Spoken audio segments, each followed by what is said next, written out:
O Cidadão Quem está de volta depois de uma parada obrigatória que tivemos que fazer por conta da pandemia do coronavírus, que continua definindo a nossa rotina. A gente volta a gravar o programa agora em um formato diferente. Eu na minha casa, o convidado na casa dele, a equipe da TV Câmara na nossa sala virtual e você aí do outro lado. O que é política para você? Você se considera um bom cidadão? E se fosse presidente do Brasil, o que faria? A resposta está no questionamento. E no Cidadão Quem, que começa agora. Eu só estou arrumando aqui um detalhe leve do carregador que eu resolvi inventar logo agora. A gente agora vai entrar num processo aí de edição meio maluco, que, enfim, você é o primeiro convidado nesse novo formato. Axé. E o meu primeiro convidado nessa nova temporada é baiano, gosto de começar por aí, é ator e está se preparando para dirigir o seu primeiro filme, um curta-metragem que vai contar a história das suas avós. Hoje eu vou conversar com Dan Ferreira.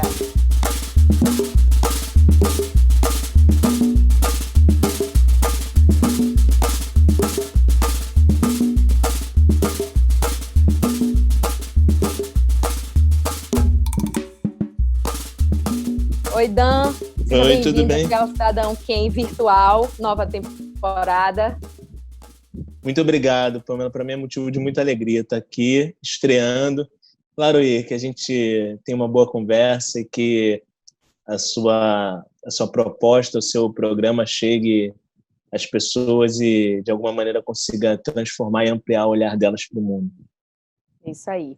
Bom, você viu que eu comecei marcando bem, né? Que você é baiano, que eu gosto de começar por aí, mas você tem a vida muito dividida entre Bahia e Rio de Janeiro, né? Exato. Eu queria que você começasse contando pra gente um pouquinho sobre a sua infância. Mas eu nasci em Salvador, no Hospital Naval. Meu pai é militar e, na época, o Hospital Naval era ali em Nazaré. Nasci em dezembro de 91. Dia do samba, dia 2 de dezembro de 91. E aí fiquei em Salvador até um ano. Meu pai fez uma prova em que graduava ele numa patente maior. Ele veio para o Rio de Janeiro cursar. E aí ele veio, cursou, voltou para buscar eu e minha mãe. Eu cresci aqui no Rio, sempre indo de férias assim, para Salvador. Todo final de ano a gente ia. Meu pai economizava ali durante o ano e a gente ia passar o verão na Bahia. E aí meus outros dois irmãos, o Lucas e o Breno, nasceram aqui no Rio, são cariocas, mas a gente sempre viveu com a cultura, com o sotaque, com a comida, com as viagens para Salvador. Isso sempre foi muito forte. Seus pais são baianos? São. Meu pai é de Salvador e minha mãe é de Xique-Xique, interior da Bahia. Sim. E aí, mas se conheceram em Salvador, no bairro da Fazenda Grande do Retiro. E quando eu fiz 5 anos, eu fui passar férias com a minha avó em Salvador e acabei ficando um ano inteiro aí sendo alfabetizado. Foi bem na mudança de 5 para 6, quando eu estava na alfabetização.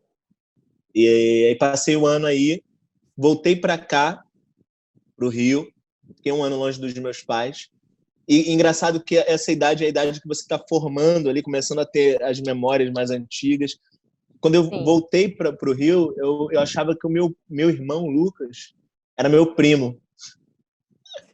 Era engraçado isso, porque na casa da minha avó tinha tudo para mim, e aí foi uma época bem conflituosa, que eu não queria dividir as coisas com ele. E aí minha mãe falou, não, você ficou lá um ano com a sua avó, mas aqui agora vocês vão ter que dividir as coisas. E aí foi bem no período em que meu irmão nasceu, meu irmão caçula, Breno, nasceu. E a gente sempre teve a infância humilde, mas meus pais sempre priorizaram muito a educação e motivou muito a leitura, a música em casa. Então eu percebi logo cedo que a arte era uma maneira de comunicar, de pensar o ambiente. Isso sempre foi muito, muito forte, assim. Eu comecei te perguntando sobre a sua infância, porque eu acho que essa é uma fase da vida que a gente começa a formar mesmo o nosso caráter político, a ter as nossas próprias vontades, claro que muito guiado por aquilo que nossos pais nos oferecem, né? Exato. E a família é a nossa primeira base política. E eu queria que você contasse um pouco como é a sua família. A minha família é uma família com muitas mulheres, né? E a gente sempre cresceu assim, ó, lá em casa, por exemplo, éramos 4, né? Eu, meus 2 irmãos, meu pai. Lá em casa não tinha essa de... Era só minha mãe. Então, todo mundo tinha que fazer as coisas. Então, aí tá a disciplina militar, eu acho, do meu pai. A gente sempre acordou, forrou a cama, sempre final de semana... a gente nunca precisou trabalhar, a gente só brincava e estudava, mas todo final de semana cada um tinha uma atividade doméstica para fazer, porque os meus pais entendiam que era assim a maneira de criar filho para o mundo e de você crescer sabendo. Tanto que eu moro sozinho, minha casa está sempre limpa, eu gosto de casa limpa, eu gosto de cozinhar, de fazer comida. Essa relação com a casa, eu tenho ascendente em câncer, então é muito forte para mim essa relação com a casa, com as coisas. Mas eles sempre prepararam a gente assim para ser a melhor versão da gente, sabe? Eles sempre investiram em educação e diziam que, olha, o mundo não é como a gente deseja, mas eu acho que pela educação vocês vão conseguir artifícios e ferramentas para serem pessoas bem-sucedidas profissionalmente, mas para serem também bons cidadãos, bons amigos, bons companheiros. A família só teve o primeiro carro porque minha mãe e meu pai juntaram as economias para comprar. A gente só viajava no final do ano porque os dois juntavam as economias. Então, a gente sempre teve essa ideia assim, de família, de parceria, de companheirismo muito forte, assim, num exemplo primário ali, que era a relação dos nossos pais. Entendi. Família, e eu acho que a religião também são bases que nos constituem, né? E eu sei que você é do candomblé, não é isso? Isso. E eu queria que você dissesse um pouco pra gente como é ser do candomblé no Brasil, um país que ainda nega tanto as suas raízes. Como é essa experiência para você? É muito curioso falar disso, porque eu vejo o candomblé como uma manutenção de tradição, assim, nem muito como os dogmas religiosos que a gente cresce sendo influenciado pela cultura eurocêntrica e católica. Mas eu vejo mesmo como manutenção de tradição. Assim, para mim passar adiante, não deixar morrer o que os meus antepassados trouxeram para cá e fizeram acontecer aqui. Eu tenho uma relação muito bonita assim, e muito natural com o candomblé, porque meus pais nunca disseram assim, vocês têm que seguir tal religião. Minha mãe foi evangélica durante um tempo, na nossa infância, e meu pai sempre foi kardecista. Então, no sábado, a gente ia para o centro espírita e para o domingo na igreja bíblica dominical. Então, nunca teve essa opressão, esse direcionamento vertical dos meus pais para seguir uma religião, não. Sempre foi muito livre. Mas, quando você vai crescendo, por ser baiano, você vai formando o seu olhar para o mundo ali na infância. Eu sempre achei muito bonita assim, a relação que Salvador, por exemplo, é uma cidade que candomblé está em muita coisa, né? Tá nas pessoas, você olhar na rua e ver uma pessoa com fio de conta, e você trocar bênção com uma pessoa assim que você às vezes não conhece, o respeito aos mais velhos, a quem veio antes. Eu vejo o candomblé muito como uma comunidade, né? Se a gente pensar quando o Brasil começou a surgir, né, as pessoas aqui que foram trazidas para serem escravos aqui, elas acharam as suas famílias nos terreiros de candomblé, né? Elas foram tiradas das suas famílias em África e aqui elas formaram e se comunicavam através dessas comunidades, né? Ali era o seio familiar, né? Eu vejo o candomblé muito isso, como um seio familiar mesmo. E você falou dessa coisa de reconhecimento, de ver uma pessoa passando na rua com a conta, é reconhecer como um parente, mesmo não conhecendo, mas a gente se conecta de alguma forma, né? Exatamente, eu acho que você está certíssima na sua colocação, Pamela, porque é assim que eu vejo, a manutenção de tradição, uma comunidade, e tem muitas... É um resgate do que foi tirado da gente. Você pensa que o candomblé, do jeito que a gente conhece, nasceu aqui no Brasil. Você pensa que tiram tudo de você, a sua dignidade, o seu direito de falar a sua língua, a sua seu cultivo pela sua tradição, pela sua cultura. E aí 3 senhoras, Yabetá, Yanassô e Akalá, criam aqui uma tradição em que 200 anos depois, quando uma Ialorixá ou um Babalorixá, seguindo ali as tradições e os rituais, balança uma Adjarim, um ancestral renasce. Isso é romper a barreira do tempo, do espaço. Tem uma eu estou todo arrepiado agora. Tem uma frase do Reconvexo, do Caetano, que ele diz assim, que você não me enxerga, você nem chega a me ver. Isso, você já viu um orixá dançar? É uma coisa que rompe a barreira do tempo, do espaço, sim, da física. É muito bonito, é muito... essa manutenção de tradição, é isso que foi tirado da gente. A força foi arrancado, a gente foi impossibilitado. E aqui, essas opressões do Estado funcionam de maneira muito eficaz porque elas têm o aparato e os braços do Estado funcionando para que haja essa opressão. Por exemplo, os terreiros de candomblé eram perseguidos. Se você for no museu, aqui no Rio de Janeiro, na cidade onde eu vivo, se for no Museu da Polícia Militar, muitos artifícios e muitos atabaques estão no Museu da Polícia. Então, um braço do Estado oprimindo uma população. Isso com relação a tudo. Isso é só uma das camadas da estrutura racista em que a gente vive aqui. E aí, por isso, quando você se entende como cidadão preto no Brasil, para mim foi muito natural assim a escolha do candomblé como uma manutenção de tradição, porque eu não quero que isso morra, não quero que isso acabe na minha avó, quero que isso continue comigo e siga com os meus irmãos e com os filhos que eu vou ter um dia, né? Mas eu acho que de maneira muito natural, assim, candomblé não vai na porta de ninguém, né, chamar você para... as pessoas sentem o chamado e vão, e acho muito bonita a relação que o candomblé tem com o tempo. Makota Valdina dizia que a única arma do candomblé é o segredo. É isso, é o tempo para aprender as coisas. Exatamente. Acho que é por aí. Bom, estamos em uma pandemia, no meio de uma pandemia, num momento, inclusive, muito crítico, né? Estamos passando.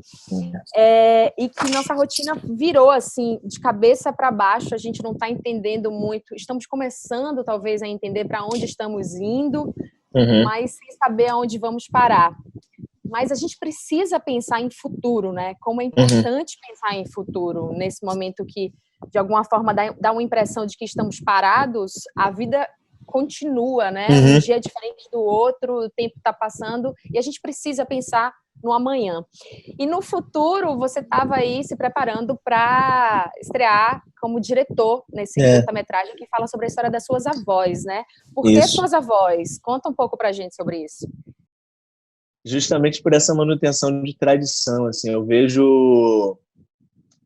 elas são minhas ancestrais vivas mais velhas. Eu sempre gostei muito de cinema, sempre fui muito fã, assim, porque quando você é ator, você está quase sempre emprestando seu corpo, a sua voz, para contar a história de alguém. E eu tenho uma relação muito bonita com elas, assim, porque eu gosto de escutar a história, gosto de...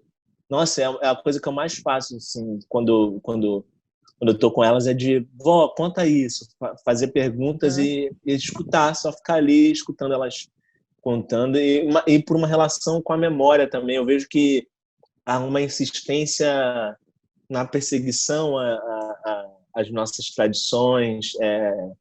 Se chegar perguntar para qualquer pessoa preta no Brasil quem foi o tataravô dela, talvez seja muito difícil dela ter essa resposta, porque pelo processo escravagista a nossa memória foi apagada. E eu sempre tive uma relação muito forte, assim, sou saudosista por natureza e sempre quis que quem vem depois de mim saiba quem veio antes.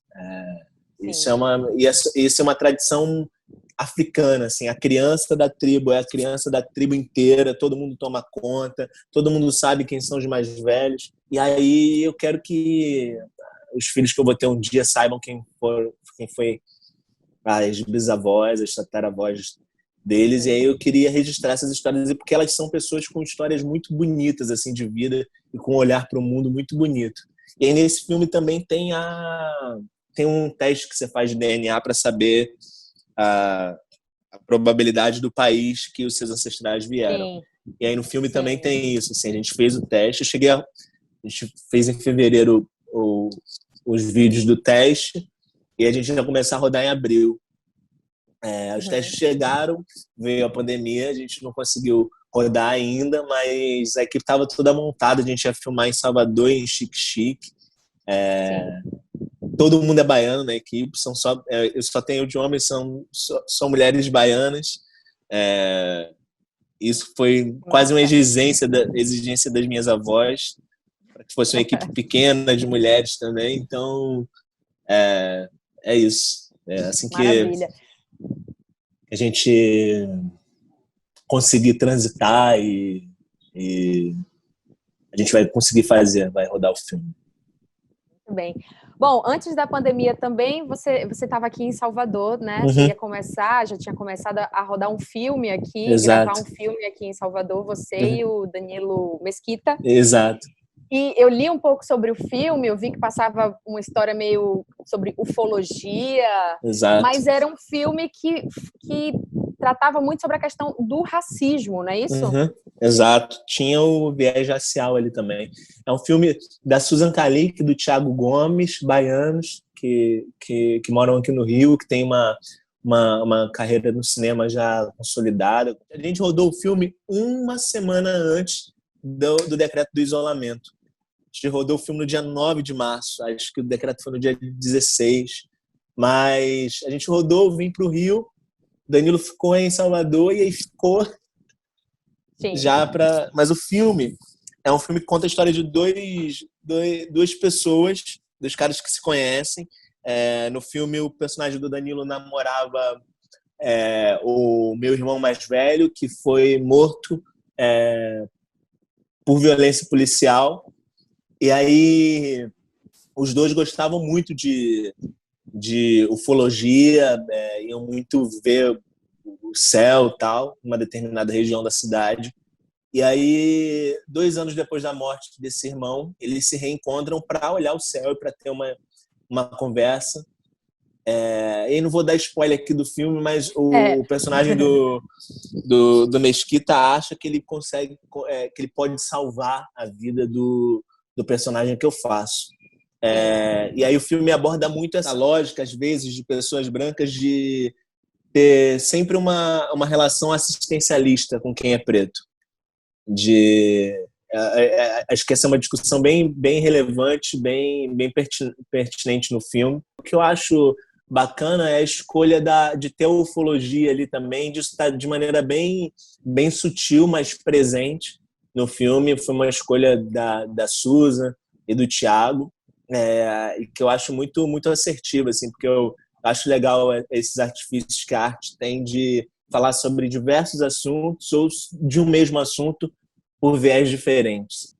O filme, só a história assim, já me parece bem interessante, eu fiquei muito curiosa. Bom, eu falei aí dessa pandemia, mas já tem a pandemia do racismo que a gente vive também há muito tempo, desde que o Brasil foi criado pelos portugueses, né? Não quando os índios estavam aqui, mas quando o Brasil nasce na mão dos portugueses, o racismo já estava instalado no Brasil. E tem um pesquisador, um filósofo chamado Silvio Almeida, que ele trabalha muito o conceito de racismo estrutural. E falando de uma forma bem simples, ele fala que o racismo é tão perverso que ele é normalizado. Ele não é uma anomalia, ele não é uma patologia, ele é uma coisa normalizada no Brasil, que é ainda mais grave. Ele está exatamente em todas as instituições e nas nossas próprias relações, né? E aí eu queria saber, Dan, o que é que a sua experiência de vida diz sobre isso? Sobre viver, nascer, crescer, se constituir num país onde o racismo é tão incrustado dessa forma? Toda criança preta, ela muito cedo ela descobre que ela não é só criança, né? Que ela é uma criança preta. Esses dias eu vi um vídeo num recorte assim, norte-americano, mas que eu não gosto dessas comparações porque eu acho que são países diferentes. com histórias diferentes, mas acho que esse fragmento funciona para cá também. Um vídeo de um menino jogando basquete no quintal da casa dele, ele vê um carro de polícia vindo e ele se esconde. Eu acho que isso se apresenta no medo que eu tinha também do carro da polícia, porque a gente vive num país que escravizou pessoas pretas durante 400 anos. Todos os problemas sociais desse país passam pelos 400 anos de escravização. E de escravização apoiada, financiada pelo Estado. Além do absurdo da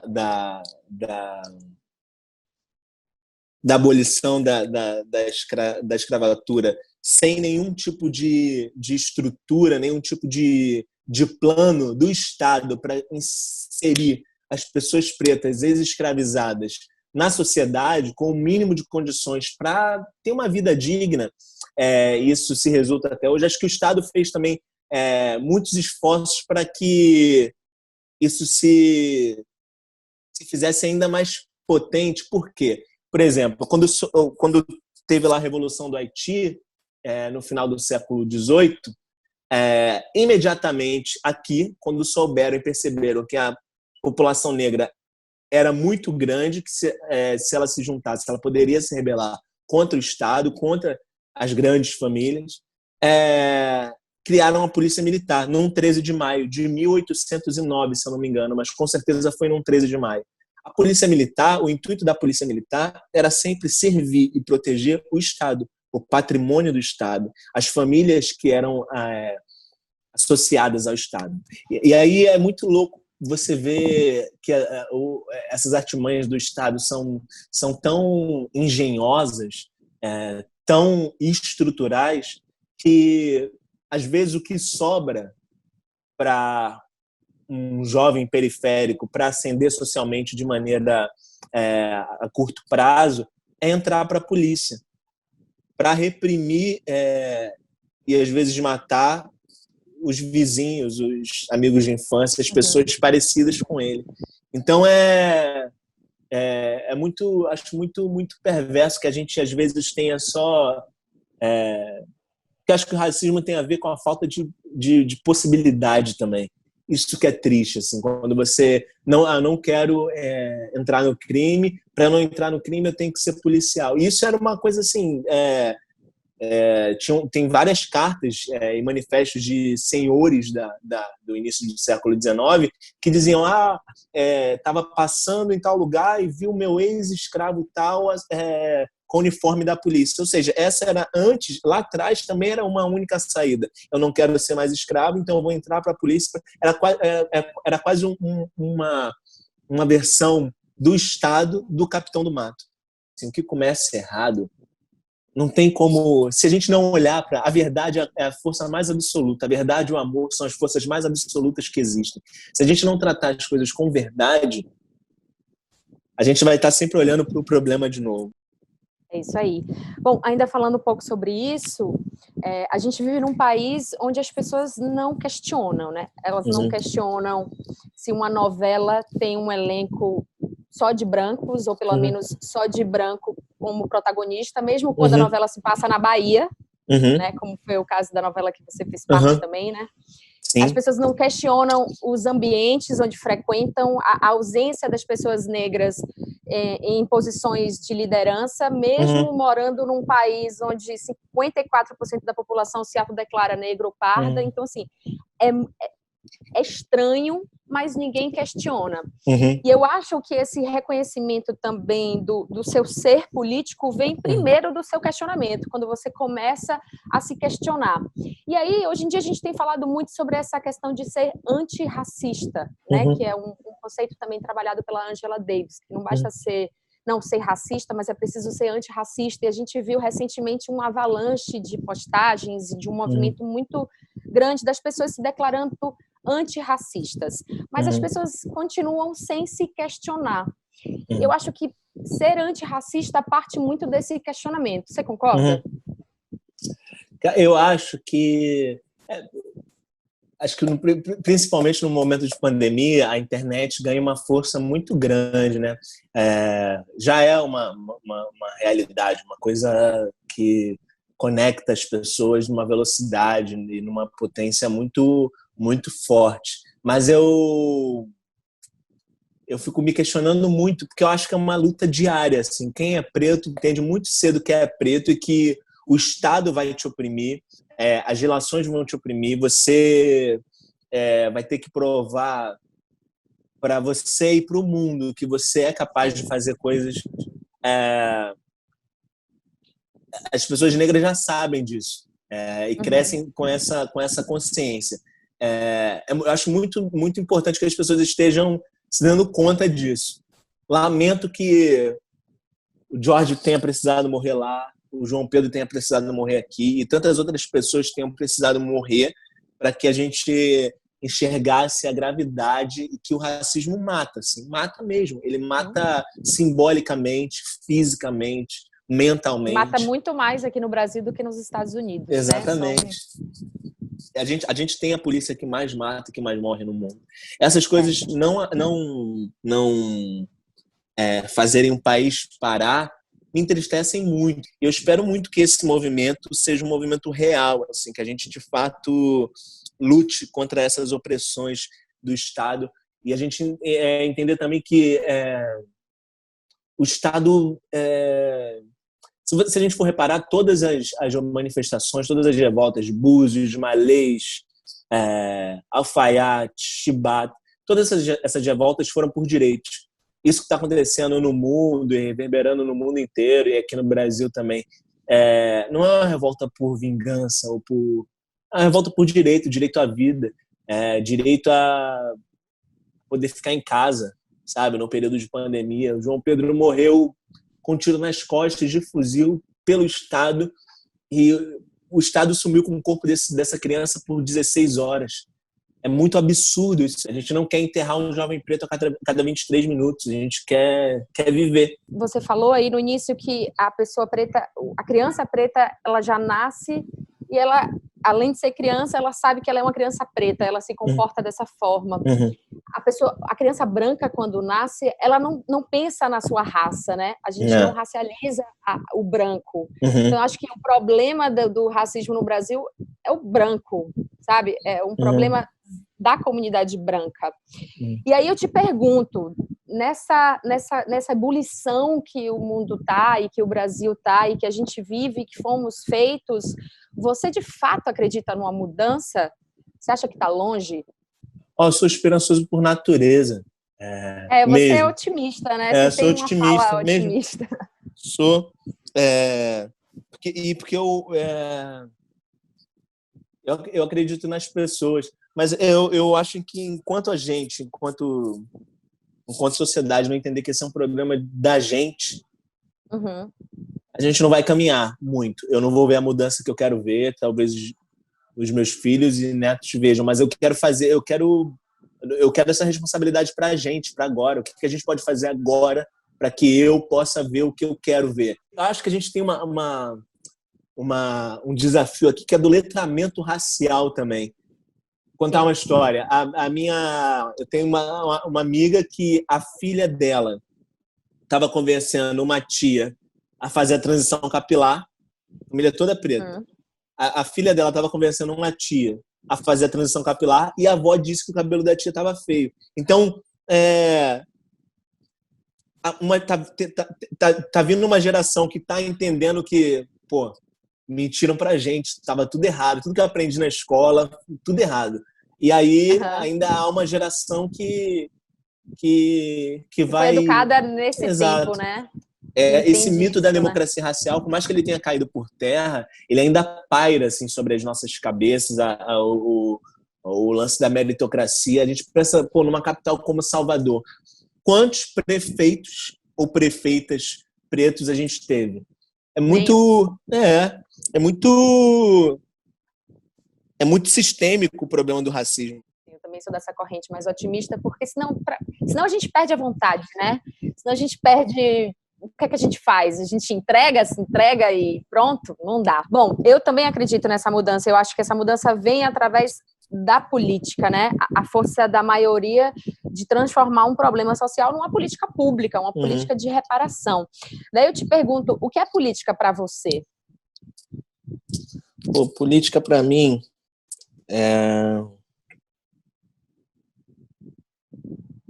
são os meus pais trabalhando durante a semana inteira para pagar a escola e a educação dos filhos, mas no final de semana se darem o direito de ter os amigos em casa, falar, matar a saudade da terra de origem.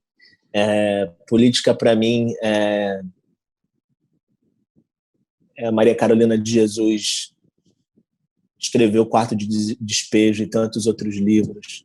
Política para mim é Olhos d'Água, da Conceição Evaristo, é Um Defeito de Cor, da Ana Maria Gonçalves, é a minha mãe ser dona do comércio próprio.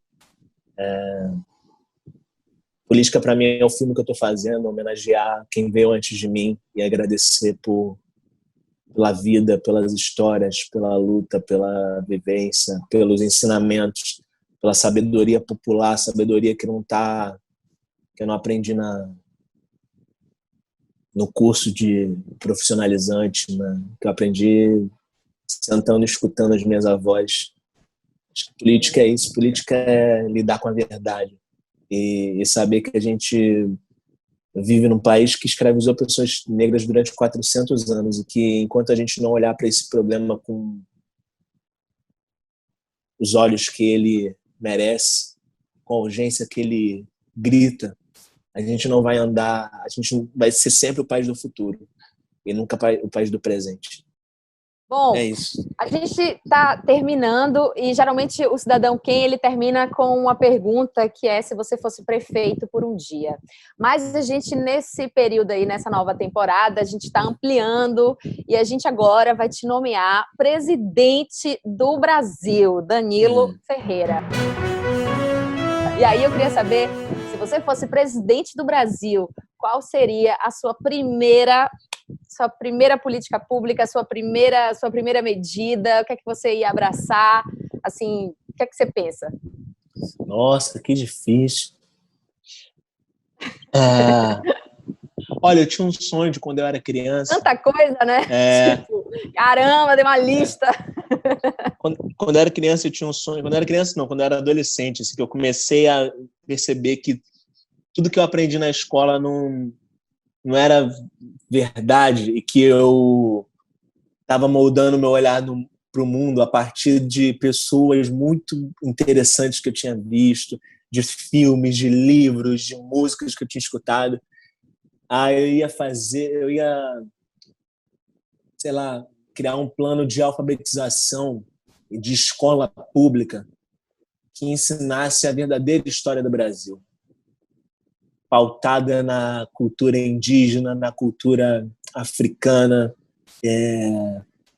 Acho que ia ser isso.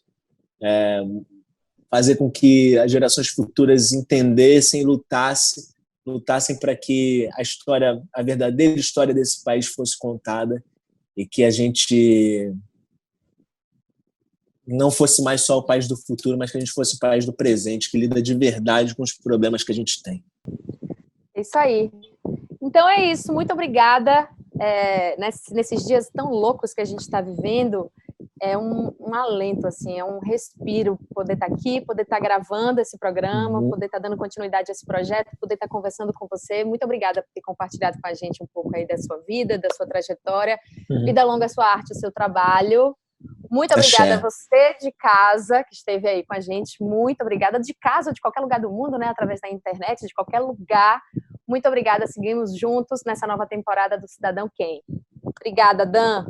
Pamela, valeu.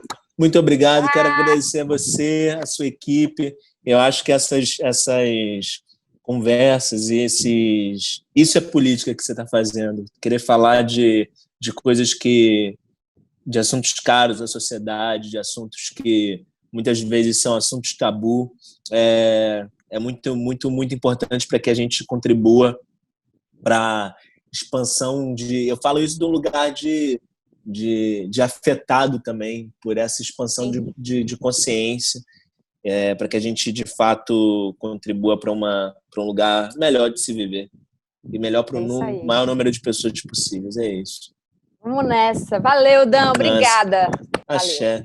Um beijo, viu? Fique bem. Valeu. Saúde. Tchau, tchau. Tchau.